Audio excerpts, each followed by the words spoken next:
I just feel like, when are we gonna free ourselves from feeling like edges makes you look better? Mind you, the reason it looks better is because it's a straighter hair texture on your head. It's just another way of enforcing, like, how straight is your hair? Can your hair be straightened down? And the fact that people have to do so much just to have that aesthetic, it makes no sense to me. Black women can't just do their jobs. And this isn't just an athletic thing, this is a global thing, but it's just really frustrating to see that people feel like you should have the same shame that they feel, they want you to have it. When a Black person is upset with you that you wear your natural hair, they are saying to you, can you wear my shame for me? My shame is too much to bear and I need to put it on you.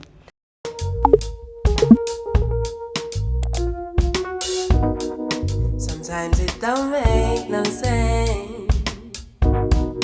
Does it really have to? There is nothing I can say. Hi, welcome to Mayowa's World. Hi y'all, welcome to Mayowa's World. My name is Mayowa, and on my platform I like to talk about colorism, featureism, texturism. Today we're going to be talking about texturism and how I feel like there is an active attack on seeing natural hair in its natural state. My goal for this video is to make it short. I am actually in the process of moving out of this apartment. So if you want to get more information on what's going on behind the scenes, you should join my Patreon, where I talk about my personal life and I also do early releases on these YouTube videos. I don't know what's going on, but I feel like I've just seen so many discussions around natural hair in ways that are not flattering. So Coco, who is an incredible tennis player, somebody who I really enjoy seeing on the court, she did a collaboration where she modeled for Miu Miu. And in the photo shoot, I'm gonna put up the images here. I think she looks so cute. When I saw the shots, to me, it looked really preppy, which makes sense because she's a tennis player. Beautiful, like a blue skirt, red top. Her natural hair is in a low bun, and I think she looks cute. But the internet, on the other hand, was not happy about these images. And the biggest problem that they felt about these images was Coco's natural hair. People felt like they did not like that her edges were not slicked down. In the shot, they don't like the fact that her hair wasn't bone straight in the shot. And people started to compare her to civil rights, say that she looks like she's in the civil rights. People compared her to Ruby Bridges. People were just making fun of her edges for not being laid down. And this is just a symptom of texturism, because texturism is the discrimination of kinky hair types. But one of the byproducts of texturism is I don't think people really know what kinky hair looks like. I remember when I had short 4C hair, I felt really embarrassed by how kinky my hair was, and I didn't want people to see it. And there's just been so many things in media that constantly remind us that when our hair is seen, we have to acknowledge that we're going to be open to scrutiny simply because of how our hair grows. It actually has nothing to do with health and has everything to do with the looks. The fact that people wanted Coco to do her edges shows that they want to prioritize looks over health. We all know that laying down edges and using a lot of gel on your hair is not good for your hair.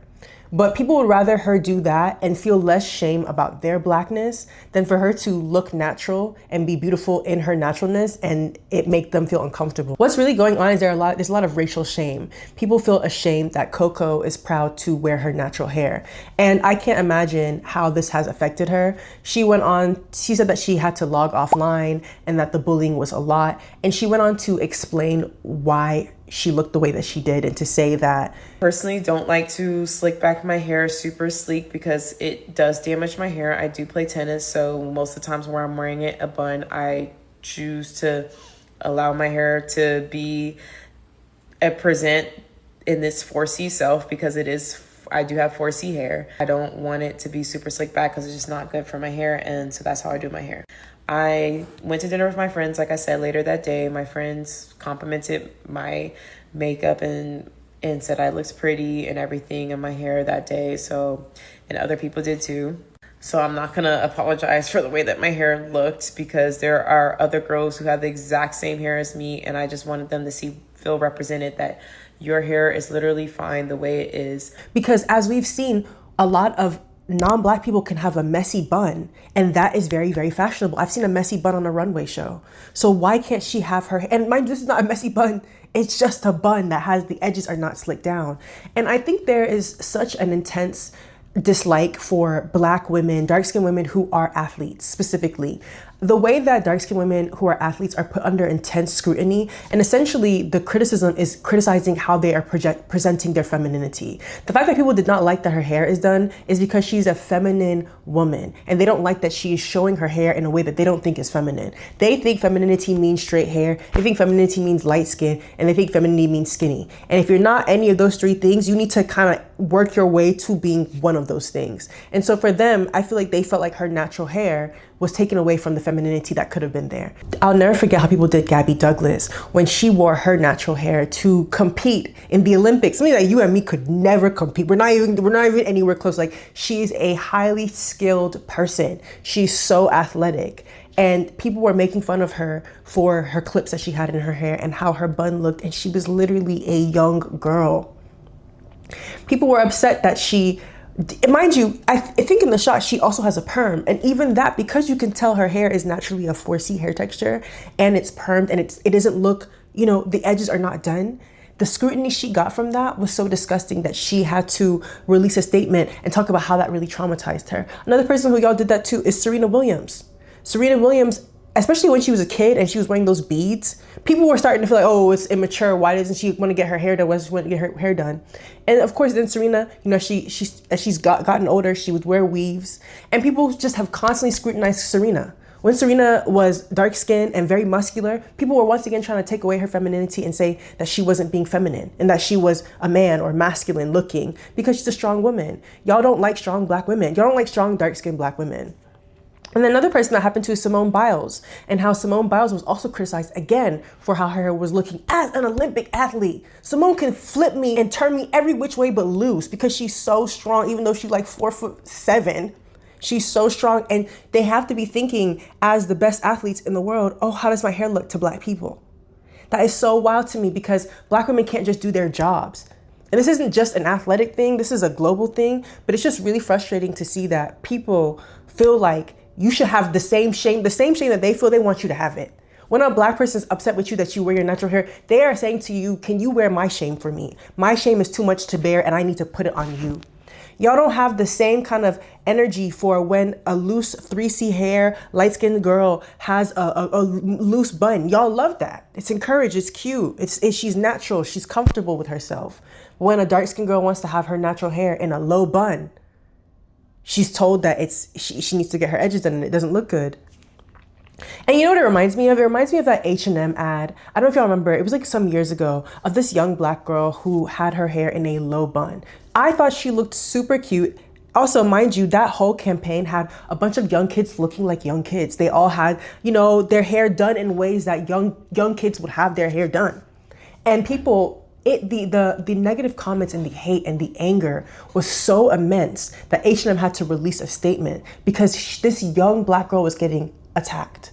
And I just can't help but wonder, when these things happen, like when you have a public humiliation on something that is so intimate to you, like your hair texture, like your skin color, you cannot blame people for changing it later, because where was the support when they had the things? Like, it's not even just the support. It's one thing to support 4C hair, which a lot of people don't. It's another thing to attack it, to go out of your way to want to make them feel shameful and want them to change themselves. Like, you are trying to use shame as a method to get someone to change themselves. You want her to change her blackness in a way that's acceptable to you. And so for Coco and for Serena and for Gabby and for the young H&M black girls that constantly are told that your natural hair is not feminine enough simply because you are an athlete and because of your strength, you have to fawn more femininity by either being light skinned or having loose hair texture. Y'all are really so powerful to our community. You are literally making groundbreaking, like, you're icons. You're icons, and because you're not white, you are suffering, or like you're seen as less than. And I hate when it's our own community doing that to us. I hate that. I know the colonial slave masters is over here doing not the Dougie. What do white people do? Doing the Macarena. Happy that we're hating ourselves to the level that we are, because it's so easy for them. They don't have to do nothing no more. They're literally they're resting. We are the ones running our self-hatred for them. We're running it for them. And another thing I want to talk about is people who compared Coco's looks to saying she looks like a civil rights leader or she looks like Ruby Bridges. There is nothing wrong with looking like civil rights leaders. Like, to be honest, looking like you're freedom fighters or looking like a freedom fighter, to me, I think is beautiful. When people tell me I look like the Mau Mau soldiers who were fighting in Kenya, I love that because they worked for where we are today. Like, that's powerful. And ultimately, the aesthetic of the civil rights, the aesthetic of Mau Mau soldiers, the aesthetic of freedom fighters is actually just the aesthetic of embracing how we are. Even if you want to look at Rastafarian culture, literally the aesthetic is actually just us in its natural form. But us in its natural form is always seen as a radical stance. Us being natural is seen as radical. Like what grows from the scalp is now seen as radical.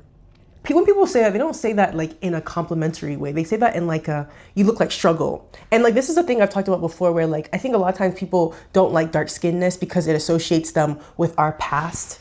And they see light skin and being white as the future because it means that you've become more modern. And that's why I often reference that Brazilian painting of the family getting whiter, because that's seen as like you're moving up. The lighter you get, you're moving your family history up. So the kinkier your hair is, you're stuck in the past. And that's why y'all are so quick to call dark-skinned people civil rights leaders by how they look, because it looks like the past to you. It looks like struggle. But guess what? We're still in very difficult situations as we was back then. We appreciate what the civil rights freedom fighters have done, but also like this idea that struggling is like of the past and like looking like that is of the past. It's so much, it's like we're just eating ourselves apart inside, and it's disgusting.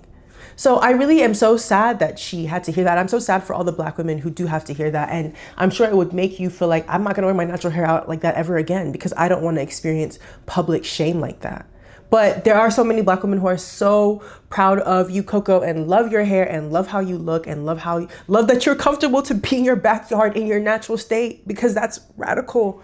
Even though that's just a Saturday, you're chilling, you're you. So I'm so sad about that, but let me know what y'all think. This whole edges thing is just so annoying, and it has not gone away. Like, since I've been born, I mean, I just feel like, when are we gonna free ourselves from feeling like edges makes you look better? Mind you, the reason it looks better is because it's a straighter hair texture on your head. It's just another way of enforcing like, how straight is your hair? Can your hair be straightened down? And the fact that people have to do so much just to have that aesthetic, it makes no sense to me. It's not natural. If it was natural, it would just lay there, right? You have to go out of your way to do it.